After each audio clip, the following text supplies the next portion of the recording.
let me show you how to integrate Jotform sign with email marketing tools. So follow me to my desktop to show you how right now.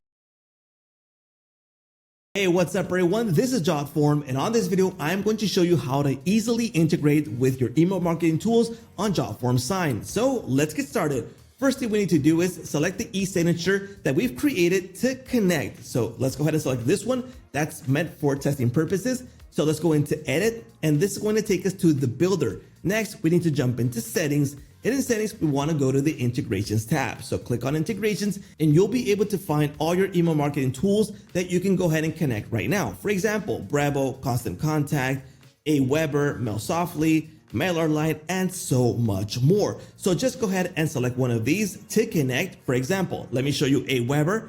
Go ahead and authenticate, go through the setup process, and now you'll be able to integrate with Aweber. Or for example, Active Campaign, where you have the option to create a contact, create an account, or create a deal. So depending on the mail system that you're going to integrate with, you'll find different options available. But integrating Jotform sign with your favorite marketing tool is super easy. Now, if you don't find your marketing tool available to integrate, head all the way down here and click on request an integration and tell Jotform what email marketing tool you want to connect with. So it's super easy to integrate your Jotform sign with your favorite email marketing tool. So what are you waiting for? Sign up right now for Jotform and start connecting Jotform sign with your email marketing tools. Don't forget to like, subscribe, and hit that little bell notification to get notified when new videos come out. And that's a wrap.